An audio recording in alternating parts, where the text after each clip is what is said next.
Well, for decades now, we've heard a lot of scary stories regarding climate change. We've heard about sea levels inundating our coastlines. We've heard about hurricanes, more of them and stronger. We've heard about heat domes. We've heard about even atmospheric rivers. But is this climate alarmism true? Well, today we're going to examine this and dare to ask the question, what does the science say? A clear path forward requires looking back and learning. Good public policy requires human connection. It's a consideration of the facts, applying common sense and innovation. It's urban, it's rural, it's real life.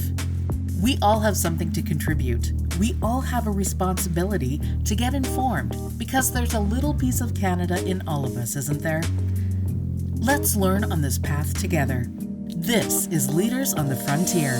Well, today we're going to talk about climate science, and I'm delighted to have with me a special guest. Her name is Michelle Stirling, and she is a spokesperson for the Friends of Science. So a warm welcome to you, Michelle. Thank you so much for having me on the show, David. Well, Michelle, it's great to have you. I've admired for years the incredible work by the team of scientists that you have the privilege of working with. Can you tell us quickly, what are the Friends of Science? Well, Friends of Science is a group of Earth atmospheric solar scientists and citizens who dispute the claim that human-caused climate change is catastrophic in any way. And we hold the view that the sun is the main driver of climate change, not you and not carbon dioxide. It's not a very broadly held view, but we try to get a more nuanced view out to the public by providing a lot of free information in our newsletters. Okay, so, but to be clear, you're with a group of scientists who look at these issues carefully, and they are complex, and they are ones that we want to understand. So we really appreciate your kind of leadership. It's interesting. I recall well former U.S. President Barack Obama talking about there's a consensus on the science when it comes to climate concerns. Is that really true? There's a sort of consensus in that, yes, most scientists would agree that there has been some warming since the turn of the century, that humans probably had some role in it. But there's a lot of people who dispute the claim that CO2 from human-caused emissions are the driver of that. Okay. And most people, in fact, if you look at the Clintel network of scientists and scholars out of the Netherlands, there are 2,000 scientists and scholars who say there's no climate emergency. And in the World Climate Declaration, they explain the natural variability factors that show us that we're fine. Yeah, so it's kind of in retrospect, a kind of an absurd statement. I mean, we know that climate is always changing, but the degree, the question is to what degree, in what context. And I think there's another perspective, Michelle, and help me, but scientists doesn't work by consensus. It frankly explores different hypotheses and tries to test whether or not those hypotheses are correct. So the idea of consensus seems to be frankly anti-science, isn't it? Well, that's true.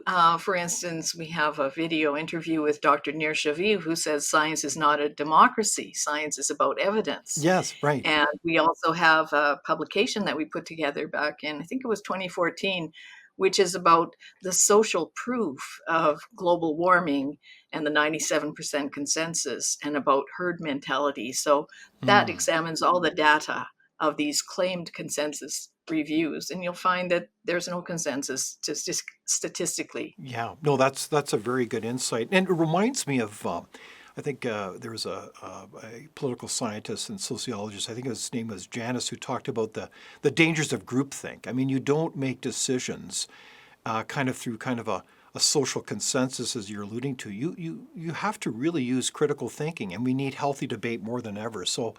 That's part of the reason why I'm really excited about our conversation, because I think there's a real story to be told here.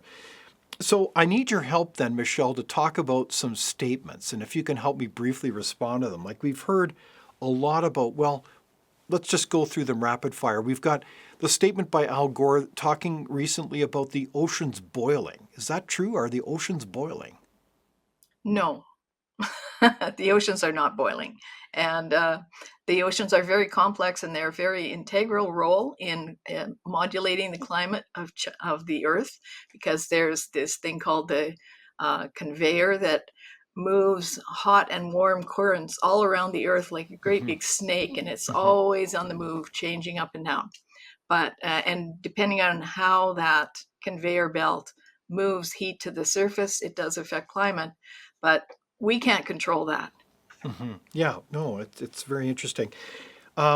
Sea levels, are they rising? I know I saw years ago a very famous article in Time magazine showing a UN official up to his waist deep in the waters, kind of like a staged photograph by I think it was the Maldives. But are sea levels rising? Well, this is again, you see, climate is has to be nuanced. We have to discuss these things in broader terms. For instance, in some places, the land is subsiding. That looks like the sea is rising. Mm-hmm. In places like these tiny islands, we have an interview with Dr. John Harper, who is a former head of the Geological Survey of Canada, and he said these small islands are being battered by the sea all the time. So the edge looks, it's eroding. So that Oh, feels like the sea is rising. But okay. actually, many of these coral atolls are growing all the time and they're growing bigger. So, it's not a one note samba for any answer. Well, it's interesting. I was at a castle in Marseille this summer, and I saw the ancient seawalls, and the seawall levels were the same over the last, what was it, 600 years. It was actually kind of remarkable. So that's kind of reassuring. What about Mhm. our friends, the polar bears? Are they doing okay? Are they in jeopardy? They're fine. They were in trouble in sort of the late 70s or mid 70s because there were no restrictions on hunting, but they Mm. changed the rules about hunting polar bears. So now only Inuit Aboriginal hunters can hunt them with proper permits. And now the population has expanded and they're doing quite well. They're very resilient animals. They lived through a period of time when there was no sea ice. Pretty much back in the what's it called, the Holocene thermal, and we have a short interview with Dr. Ian Clark on our YouTube channel about that. Ah, So interesting. they're very powerful animals, and they're kind of like the icon of the climate cult. But and in fact, I did a paper about that that's on SSRN that's quite funny. But they're an apex animal of all the animals on the earth that are survivors. That's one. It's really remarkable. So thank God that the polar bears are doing well. What about hurricanes? We hear a lot about hurricanes and so-called extreme weather events. Are there more of them, and are they more powerful these days? No. And if you look at the trends have actually been going down for these extreme events. The thing that we do see is a lot more cell phone coverage. You know, even 50 years ago, we didn't have immediate coverage of extreme weather events. You might read about it in paper a couple of weeks or even a month later, but you wouldn't see it right on the news that night, the same day it happened. So the emotional impact is much greater. And certainly for the people involved, many of these events are horrific. The flooding in Valencia that just happened. But if you look at the historical record, Valencia's flooded like that quite a few times before. Indeed. So that's fascinating. I had not heard about that insight before, that because of citizen reporting, a la new technology, we actually see a lot of really quite horrifying clips of the damage of these hurricanes. So that kind of makes the news more. Is that what you're saying?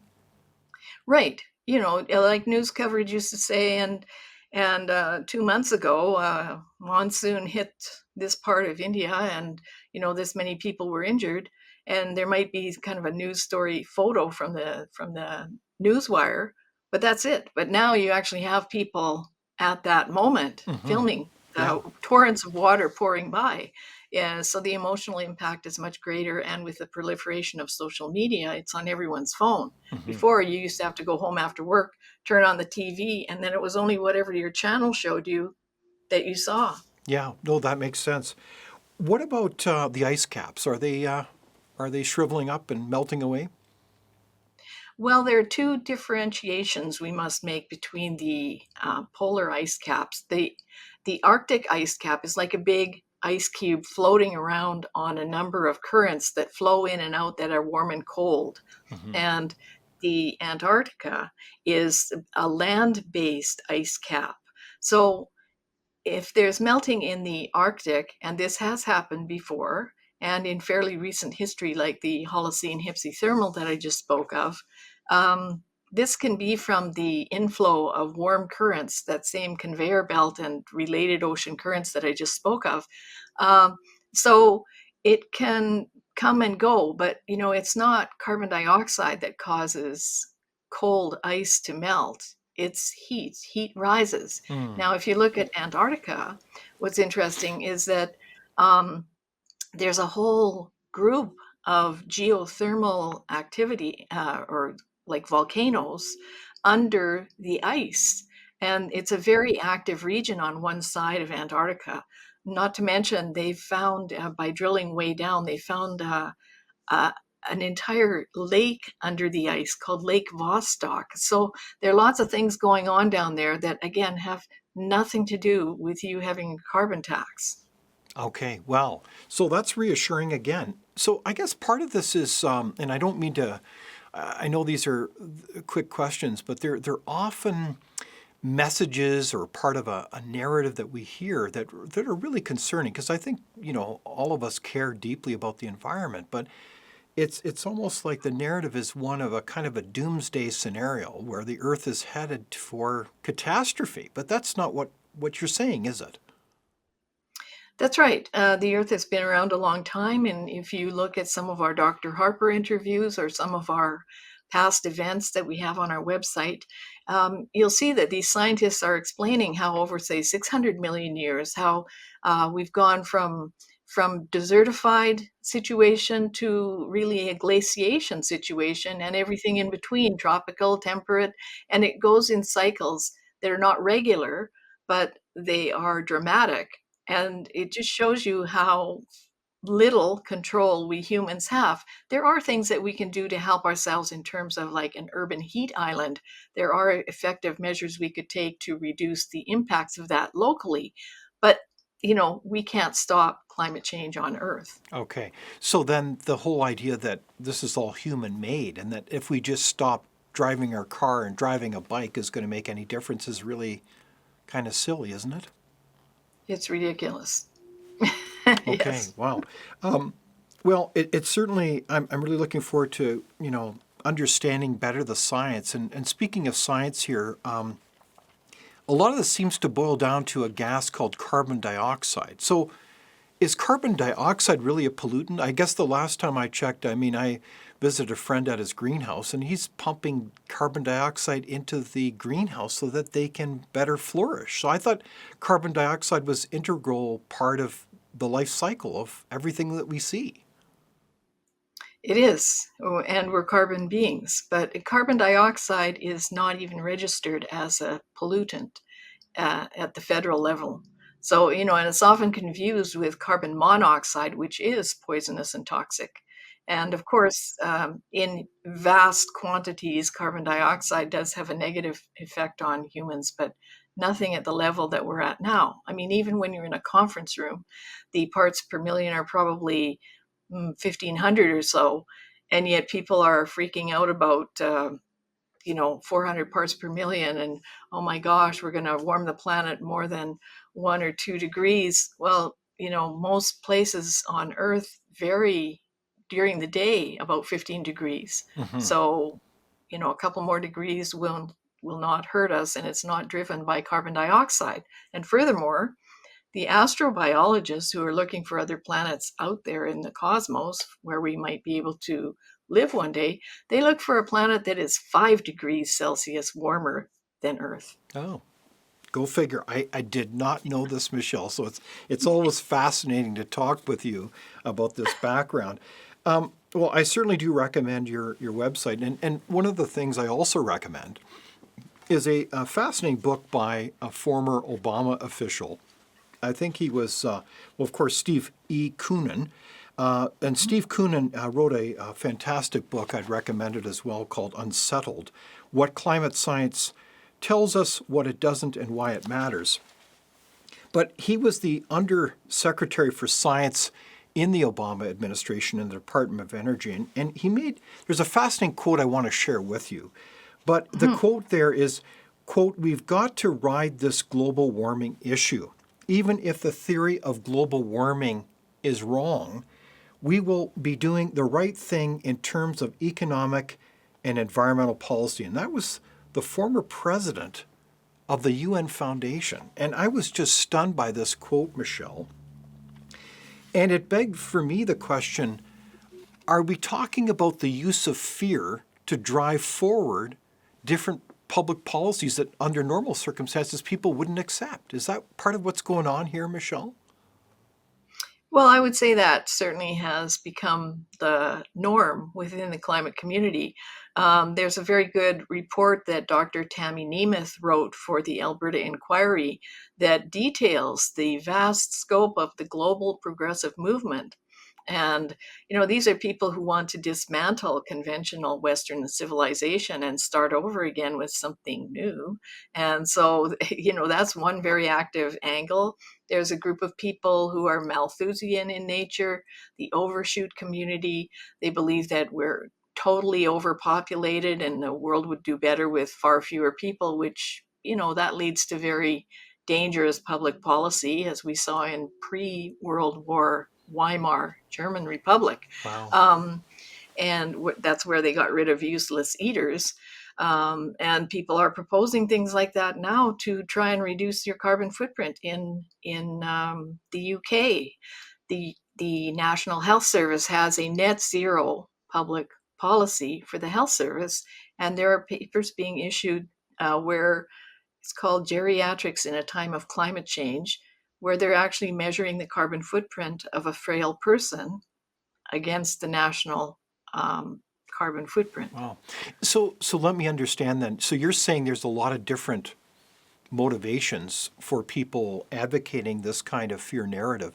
So they can introduce public policies for different reasons. You mentioned the so-called Malthusians. I guess these are people that think that we just have too many darn people on this planet and we can't accommodate them. So the key is ultimately to reduce the population number. So there's actually people like that still out and about. Is that right? Yeah, there's a lot of them. And in fact, actually, we hadn't talked about this before, but there's a group out of Montreal called the Last Generation. They're kind of like the Just Stop Oil kids. And they have been climbing all over trellises and blocking access to airports. And some of them are in jail now. Some are going on a hunger strike, but they're driven by a paper which suggests that for every ton of carbon dioxide, X number of people die, and therefore we have to stop using oil. In fact, if you look at the historical record, longevity, modern medicine, freedom of mobility like travel and such like have all increased dramatically thanks to the fact that we have the energy and the byproducts of fossil fuels. But these kids are literally scared to death. They literally think that they are the last generation on Earth. Wow. That's kind of It's a sad. tragedy. It really is a tragedy. And then you've kind of cited another group that almost seeks to de-industrialize our nation, which is also very concerning. So I guess that would explain, and I want to go through a little, highlight some of the policies that are being used here, because what I see happening is really quite disturbing, certainly on the Canadian context, where you have, in particular, a federal government that is on a warpath to shut down the oil and gas industry. And I guess the rationale for that is to achieve, what is it called, the so-called net zero policies. Is that it, Michelle? Mm-hmm. Yes, the whole idea of getting to net zero is that we don't emit anything more than what nature can absorb. And so the federal government suggests that, tree planting would be a good thing. Carbon offsets, buying and selling of carbon credits is suggested as one method, but of course that doesn't actually get rid of any of the carbon dioxide. Lots of other methods like direct air capture, where pretty much like a big vacuum cleaner in the sky sucking carbon dioxide out of the air, or carbon capture, utilization, and storage. But these can These are not ready at market scale, and they're not they won't address the large amount of emissions that humans have, and they're not necessary. But all of these measures to shut down industry are really to meet this rather abstract numerical goal that some bean counters have come up with, because Hmm. they looked at the emissions and said, okay, if we just cut oil and gas, then we'll be fine. Well, we won't be, because nobody will be able to do anything. We Hmm. need energy. We do That's what need drives our energy. modern life. Yeah. Well, certainly, especially in countries like Canada where it's relatively cold. I mean, this is a life and death issue, isn't it? Yes. I And think, it's not a simple matter of electrification. This is sold to citizens as, well, this is the solution. If we put in electrification, then that solves the problem. Well, where does that electrical energy come from? It's a secondary source. It comes from a gas plant, a coal plant, a hydro plant, a nuclear facility. All those things are made or powered by fossil fuels. You can't have electricity without them. So, exactly. it's not well thought out.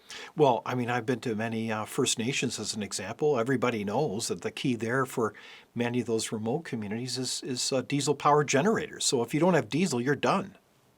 Hmm.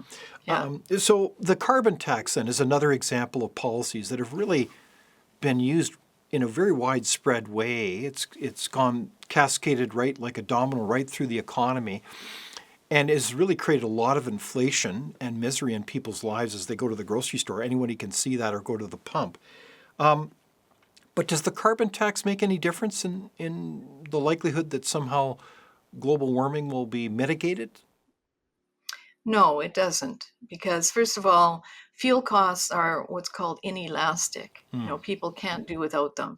The whole idea of a carbon tax is really very basically a Pigouvian tax, which is sort of a sin tax. Hmm. So the idea is, if you tax cigarettes more, you'll smoke less because they become too expensive. Hmm. And that's true. But it doesn't work for fuel, because you have to drive to work. And we have a study called The 11 Million Ton Obsession by Robert Lyman. And he shows that over 5 decades, the federal government was trying to get people out of their cars and taking public transit. And after hammering people for 5 decades, the number of people in private cars went from about 89% down to 70. No, it went from, sorry, 81% down to about 79. So almost negligible, because people need to get around, especially in Canada where it's very cold and distances are long. Yeah, I mean, I came across this actually 6 months ago. I saw one of the great bank tellers, and she said, "David, this is my last day. I can't afford to commute anymore. The taxes on the gasoline for my 20-minute commute is ridiculous." So she had a part-time job, and she said, "Look, I just can't do this anymore." But it's kind of a shame, because this is really having a big impact on people's lives. The other thing It that, is, but I want to, if I could, yeah, I wanted to just mention these three other reports that we have by Robert Lyman, because the real crunch of the climate policies are the hidden costs that people don't see. So it's more than just axe the tax. There's what are climate policies costing us? Robert Lyman found that we're spending about $476 billion, or 11,900 per resident of Canada. And over the next decade, that would be $28,000 per household, sorry, or contracts for different. $28,000 a household. Yes, or contracts for difference. These are where there are programs being set up where we, the taxpayers, will be guaranteeing a certain level of income to various energy companies, usually renewable companies, um, at a rate that works out to about $1,000 a ton carbon tax. And then there's another one, reaching net zero. The estimated cost would be anywhere between 2 trillion to 5.2 trillion. So Robert Lyman suggests that, averaged over 27 years, 2 trillion would cost every one of today's residents about $1,850 per year, averaged over 27 years. On 5.2 trillion would cost every one of today's residents $4,815 a year. These things are happening now. This money is being drained from your Wow. pocket now. but this is hidden. You know what? The carbon tax, at least you see it on your receipt at the store or on your gas bill. So, But this is hidden and draining your pocket right now. well, I think those are pretty stunning figures. So this is really hitting people's lives. There's no mystery as to why people are finding it hard to cope in their lives with costs. This is all happening in a way that is not very transparent. You use the word stealth, and this is bad public policy. It should be transparent so we can have accountability and know what's going on. And the other thing, what are the benefits of those things I just mentioned? Like some people might say, you know what, I'm willing to pay that if it saves the lives of my children.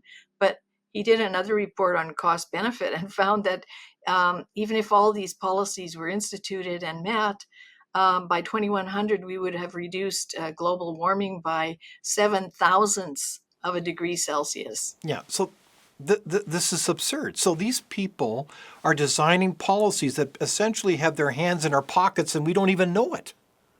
Yeah, This is that's wrong. right. So when we look at this, I mean, I think another angle here is the whole area of building codes on houses. I mean, the building codes are radically different than they were just even 25 years ago.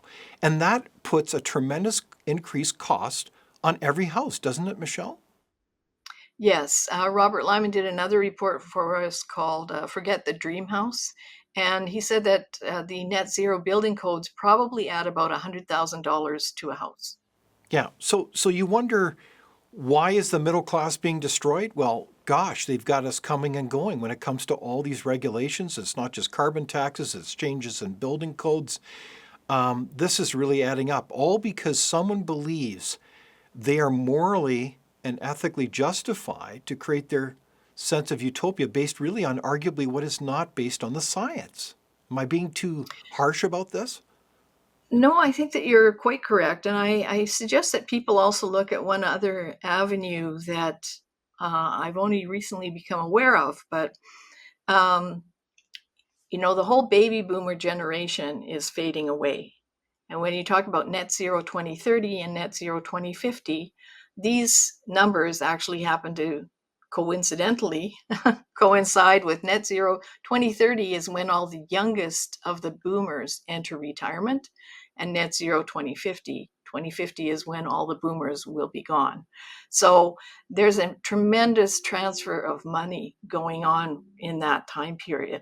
So boomers will be stopping their contributions to RRSPs, and they will be withdrawing funds from their pensions and from other resources that they have. Their children normally would be inheriting millions of dollars in property and goods, but if their parents are now being decimated by this net zero climate policy, um, you know, squirrel hamster wheel that we're running on, they will be inheriting nothing, and actually they'll own nothing. Wow. So, there seems to be some other financial elements in the background related to pension funds that we're not aware of. And in fact, the OECD nations in 2016 were said to have $78 trillion in pension fund liabilities. Wow. So they really Yeah. are well aware of where the money is as they introduce a myriad of taxes and policies to get at it, including, we'll see how the capital gains unfolds. But as you sell your house, they're going to be taxing your house. Mhm. So, it's very interesting the demographic shifts that are happening in society. And of course, no one would agree to do any of these things if they were brought to them and said, look, all these boomers are leaving the workplace and drawing their pension funds and adding more to the social needs basket of healthcare. We think that this is what we need to do to society. No one would buy it on the basis that it would be offered. But if people say, look, you're saving the planet for your children, and that's why we're carbon taxing you to death, then people go, okay, I'm saving the planet. I want my children to have a good future. Exactly. Yeah. So it kind of In the gives them a meantime, they're blank taking check, that future away.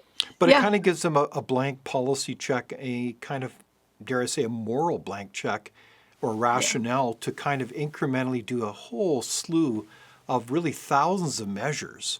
And it's going to be death by a thousand cuts as the middle class says, gosh, we are no longer the middle class. We are truly working for the government, much as serfs, aren't we? Like, I mean, am I being too dark about this? I mean, this is like not a terribly uplifting conversation, Michelle, when we talk about the impact of this cost on everyday Canadians. Well, I think if you look at the book Neo-Feudalism by Joel Kotkin, Yes, and he holds up California as the model of what is coming. yes, That in fact the middle class are being drummed out of existence mostly by these crazy climate policies. yeah, wow, And they're sneaking up on everybody. People don't realize quite what's happening until these things are being implemented, and then it's very difficult to turn that big Titanic around. indeed.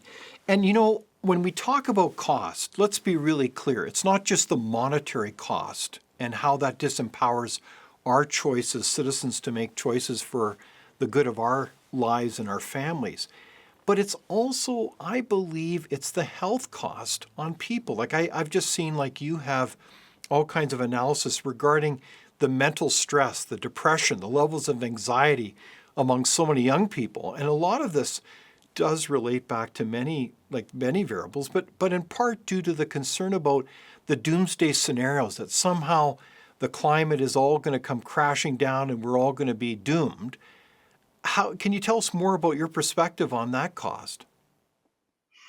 Well, I think that it's a huge cost, especially when we have people publicly saying things like you should only have one child because, having two children or three children is a burden on the planet. You're killing the planet. Well, lots of families have five children. Certainly many have three. Well, what do two of those children feel like?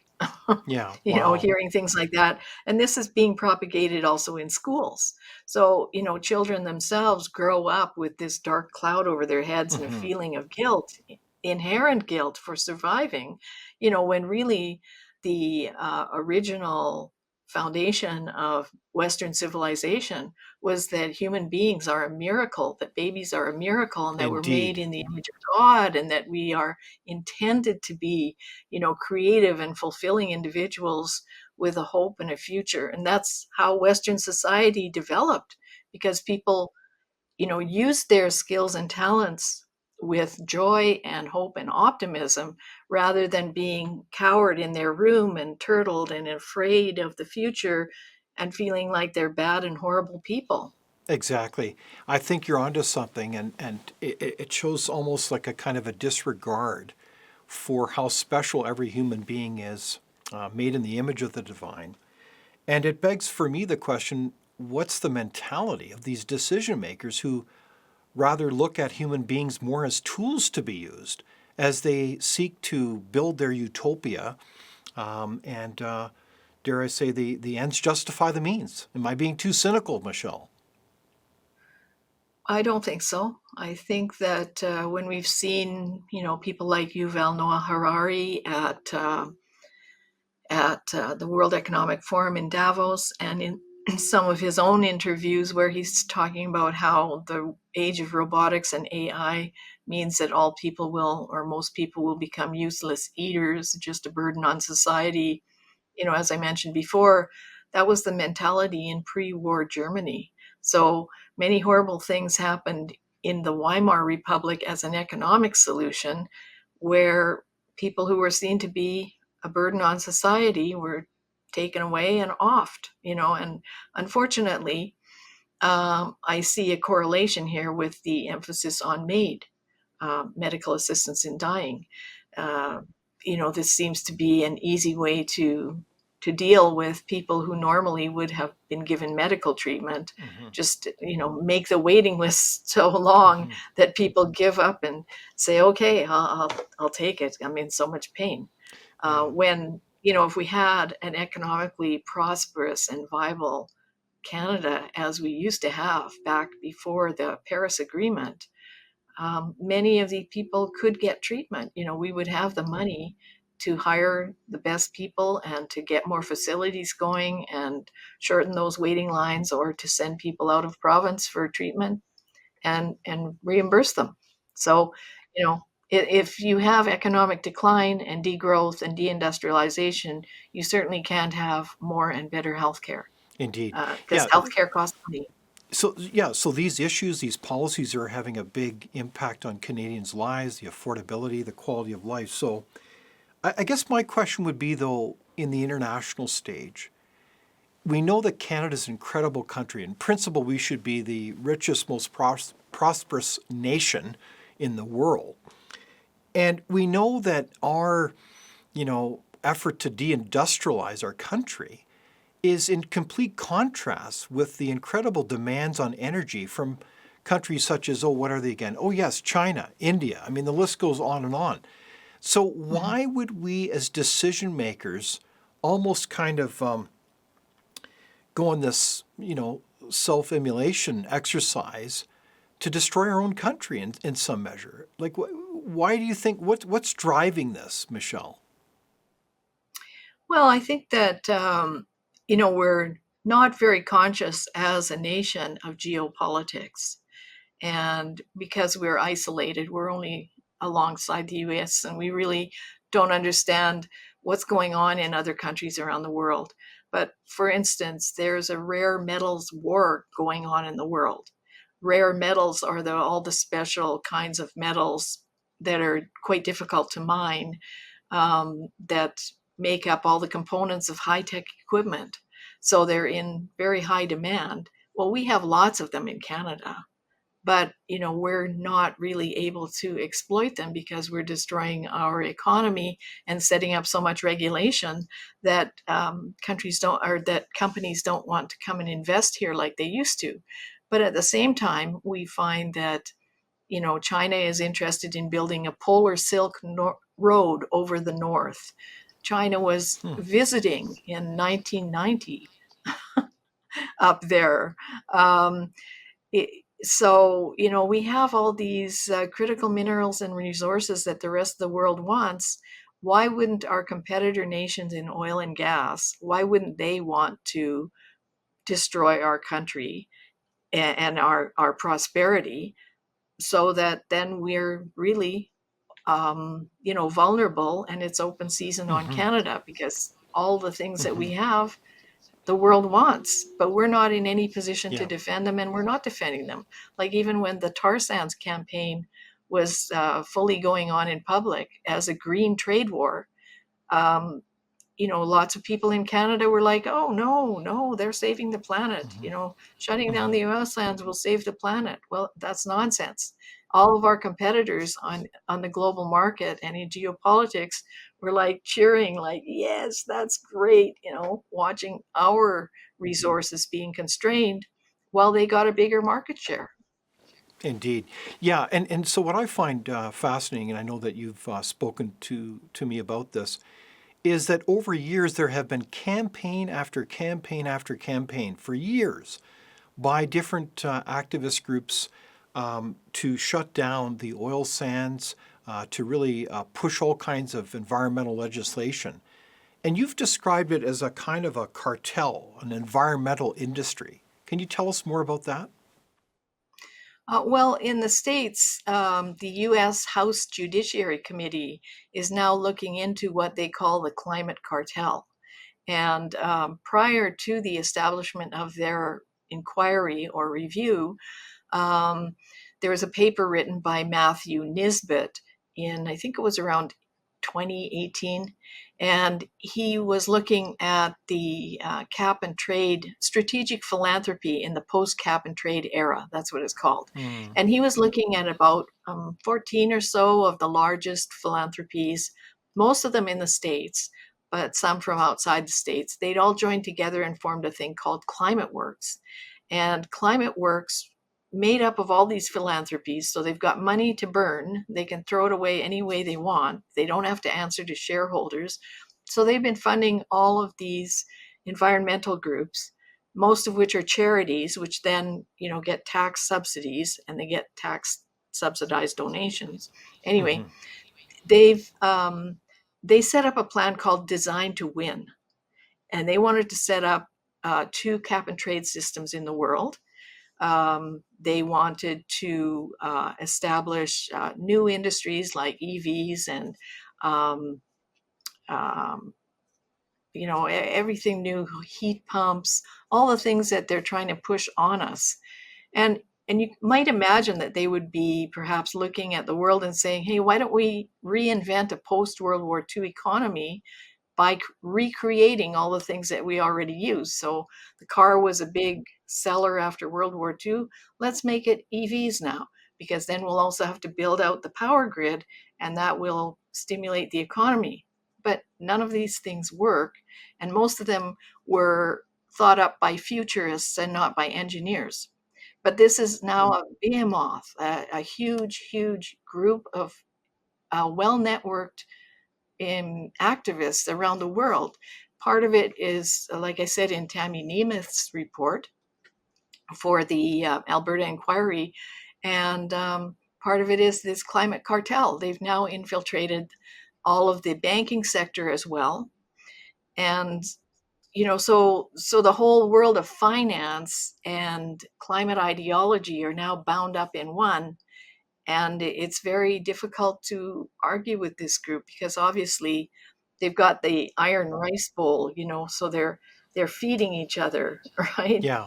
They need the Wow. subsidy to push the government policy, and the policy to push the subsidy. That's So incredible. This is actually quite a revelation as we talk about this. I think for a lot of Canadians, they'd be shocked by the size of the octopus that's really driving these climate policies that are really not grounded in reality. They're really hurting Canadians. And yeah, it's truly like an industry feeding itself off the largesse of the taxpayer, isn't it? That's right. And, they're very, very powerful. Like, we have a set of 4 reports, we call them the Green Reports, on the environmental groups in Canada. From 2000 to 2018, for instance, the Tides Foundation had revenues of $500 million in Canada. The David Suzuki Foundation had revenues of $156 million in Canada. These groups have huge, huge revenues that outstrip the political parties combined. Wow. And the problem is also that they are funding, the governments are then funding these ENGOs, which then are lobbying for policies that their sponsors want. For instance, right now with the Climate Action Network of Canada, they're advocating for a cap on emissions. And you may have seen them running around with a little ball cap on. This comes from the Trottier Foundation, and except it says emissions for them. I say cap delusions, because they're coming up with plans to cap emissions in the Alberta oil and gas sector, which would mean a loss of billions of dollars in revenues to Canadians. And yet these people want to triple our funding for climate finance overseas, and also triple renewables. Where will that money come from? Wow. And these groups are funded by part of that big climate group, the Trottier Family Foundation.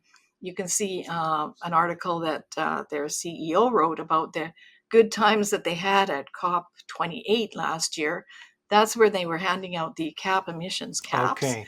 And that's when Alberta was ambushed with this announcement that there was going to be a cap on emissions. So, these groups are very, very influential. They're funded by, as I said, these large philanthropies that never have to answer to shareholders.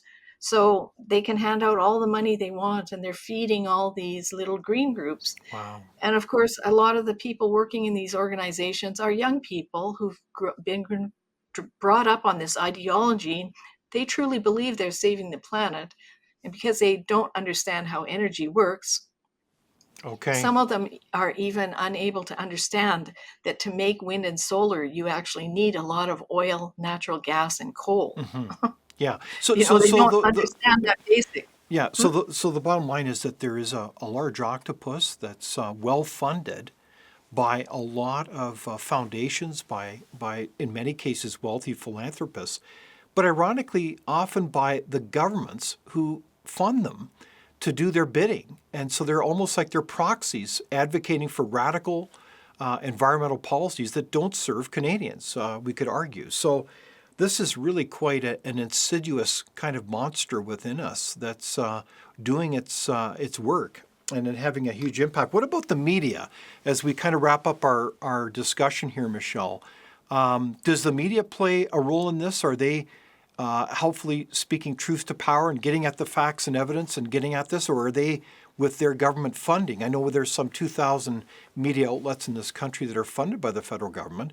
Are they part of the problem as well? They are part of the problem because most of that government funding requires you to agree that you go along with government policy.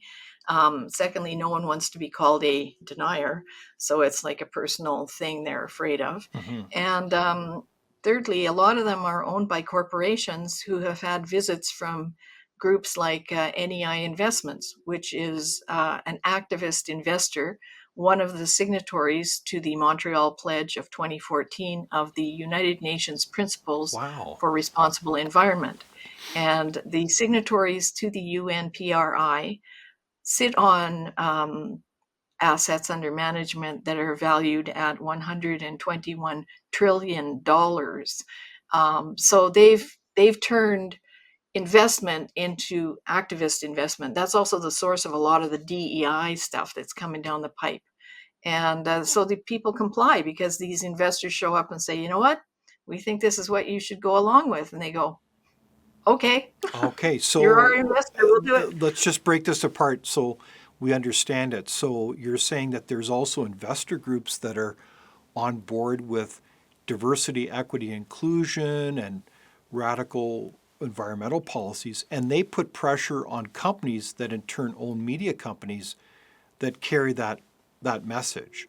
Now, Yes, I can you, send you some examples yeah, of NEI Investment saying that they engaged with Rogers and they hmm, engaged with Bell, hmm, they engaged with the five banks, hmm. and also when Premier Notley was elected, just a few days after her election, they also went to her and said, "We're glad you're elected. We know that you're interested in climate plans. Here's what we think you should do." And Wow. guess what she did? Okay, so this is very interesting information that a lot of people would be surprised to hear about. I think the other side to this is it's pretty important, Michelle, to have a heart to heart with your banker, isn't it? As we talk about environmental social governance, because that's part of, they break down these indexes and basically delist oil and gas companies and all kinds of things that they deem as appropriate.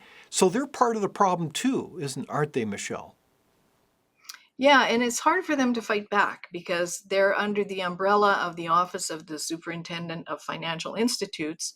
And as it turns out, are quite a climate activist organization. And in conjunction with that, Senator Rosa Galvez has a bill before the House, which is, I think it's Bill S-243.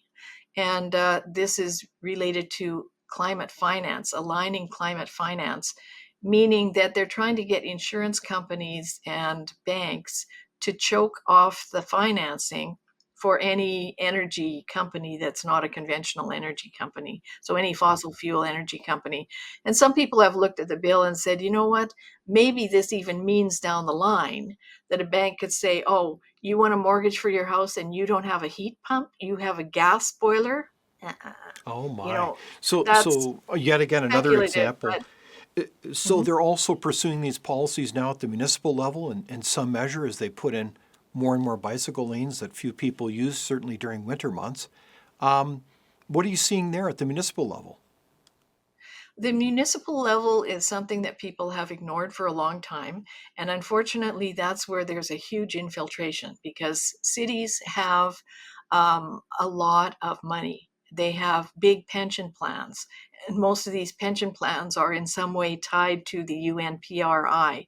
They also issue reports to the Carbon Disclosure Project, which gives them a rating in the bond market for investors. So, the cities that are going, oh yes, well, we're going to put solar panels all over our building. They're trying to make themselves look better in the market for institutional investors to buy up their bonds, and probably to get some preferential rates. And probably a lot of the municipal pension plans are invested in these very same Wow. projects, either directly or through mutual funds. And there's Okay. a great book that people should have a look at called Unseen Power Mm. by Adam Harms, who's a professor, I think maybe at Western down east. Harms, Harmes. And he talks about how mutual funds are so powerful now, they have the ability to literally topple governments. All right. So there's a lot of power being exercised here, and a lot of it is being done behind the scenes. So the call for transparency and accountability is very important. And of course, much of this power is being exercised by people that, frankly, we don't know or are not elected. So the question That's right. I have as we wrap up our discussion, it's been quite a far-reaching discussion, Michelle, is what can citizens do? Because if we look at this, it begs the question, are they governing for us or themselves? Well, it's hard to know what to do because the octopus is pretty big. But I guess the first thing is to be informed about it. And the second thing is to push back, to question, to demand transparency. I think at the municipal level, there's been some excellent work by people like Tom Harris of the International Climate Science Coalition. And he's put together some techniques for actually putting your counselor on the spot and demanding facts, or that they roll back some of these policies. Right And on. uh, it's cities have the highest concentration of population in the world. That's why they went after the cities. But cities actually have no mandate to do anything with climate change. Their mandate is supposed to serve the citizens with basic necessary services like, sewage, water, gas, Hmm. public services, EMS, police, Hmm. fire, etc., and tree planting, right? Hmm. But they're not supposed to be selling carbon credits on the trees on your property, and some cities are doing that. Right on. Well, Michelle, I want to thank you for this incredible discussion where we've certainly learned more about the science, but also how power is being exercised and really not necessarily for our interests and what we can do about it. So thank you so much for your leadership and with the Friends of Science and for joining us today. Thank you. Thank you for watching Leaders on the Frontier. We're a nonpartisan think tank. We explore ideas, policy, and practical solutions that can make a difference in the lives of Canadians. We do not accept any government funding. We work for you. Thank you for supporting Frontier. Visit fcpp.org to give. While you're there, be sure to check out our latest articles and research.